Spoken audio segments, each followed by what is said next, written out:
Anjarakandy dental college വിദ്യാർത്ഥി നിതിൻ രാജിന്റെ ആത്മഹത്യാ കേസിൽ ഡോക്ടർ റാമിനെ കസ്റ്റഡിയിൽ വിട്ടു. 5 ദിവസത്തേക്കാണ് കസ്റ്റഡിയിൽ വിട്ടിരിക്കുന്നത്. വിശദാംശങ്ങളുമായി ജോസഫ് ചേരുന്നുണ്ട്. ജോസഫ്, ഇപ്പോൾ ഏത് സാഹചര്യത്തിലാണ് കസ്റ്റഡിയിൽ വിട്ടിരിക്കുന്നത്? ക്രൈംബ്രാഞ്ച് കസ്റ്റഡിയിലേക്കല്ലേ വിട്ടിരിക്കുന്നത്? ക്രൈംബ്രാഞ്ച് കസ്റ്റഡിയിലേക്ക് 5 ദിവസത്തേക്കാണ് ഇപ്പോൾ തലശ്ശേരി പ്രിൻസിപ്പൽ സെഷൻസ് കോടതി ഇപ്പോൾ ഡോക്ടർ റാമിനെ വിട്ടു നൽകിയിരിക്കുന്നത്. നിർണായക തെളിവുകൾ ഉൾപ്പെടെ ഇയാളിൽ നിന്ന് കണ്ടെത്തേണ്ടതുണ്ട് എന്നാണ് ക്രൈംബ്രാഞ്ച് സംഘം വ്യക്തമാക്കിയത്. മാത്രവുമല്ല, കൂടുതൽ മൊഴി രേഖപ്പെടുത്തേണ്ടതുണ്ട്.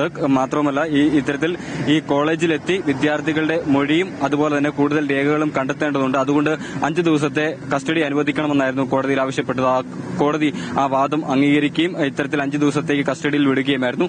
ഓഗസ്റ്റ് 1 രാവിലെ 11 മണിക്ക് വീണ്ടും കോടതിയിൽ ഹാജരാക്കണമെന്നും വിശദമായ മെഡിക്കൽ റിപ്പോർട്ട് തയ്യാറാക്കി നൽകണമെന്നുമാണ് കോടതി ഇതുമായി ബന്ധപ്പെട്ട് ഹർജി പരിഗണിച്ചപ്പോൾ വ്യക്തമാക്കിയത്. ഈ കസ്റ്റഡി കാലയളവിൽ മാനസികമായോ ശാരീരികമായോ മറ്റ് സമ്മർദ്ദങ്ങളൊന്നും ഈ പ്രതിക്കുണ്ടാകരുത്, അങ്ങനെ ഒരു ഉറപ്പും ഇത്തരത്തിൽ കോടതി ചോദിച്ചു വാങ്ങുകയും ചെയ്തു. എന്തായാലും ഈ സംഭവവുമായി ബന്ധപ്പെട്ട് നിർണായക വിവരങ്ങൾ അടങ്ങിയ ഫോൺ ഉൾപ്പെടെ കണ്ടെത്തേണ്ടതുണ്ട്, ഡിജിറ്റൽ രേഖകൾ കണ്ടെത്തേണ്ടതുണ്ട്. മാത്രമല്ല, വിദ്യാർത്ഥികളിൽ നിന്നടക്കം മൊഴികൾ രേഖപ്പെടുത്തി ഈ കോളേജിലെത്തി കൂടുതൽ തെളിവുകൾ ഉൾപ്പെടെ ശേഖരിക്കേണ്ടതുണ്ട് എന്നാണ് അന്വേഷണ സംഘം വ്യക്തമാക്കുന്നത്.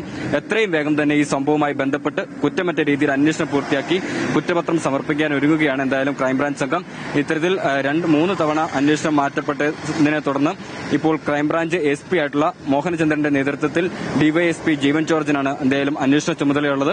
എത്രയും വേഗം തന്നെ വരുന്ന 30 ദിവസങ്ങൾക്കുള്ളിൽ തന്നെ ഈ അന്വേഷണം പൂർത്തീകരിച്ച് കുറ്റപത്രം സമർപ്പിക്കാനാണ് ഇപ്പോൾ അന്വേഷണ സംഘം ഇപ്പോൾ തയ്യാറെടുത്തിരിക്കുന്നത്. എന്തായാലും 5 ദിവസത്തെ കസ്റ്റഡിയാണ് ഇപ്പോൾ ക്രൈംബ്രാഞ്ചിന് അനുവദിച്ചിരിക്കുന്നത്.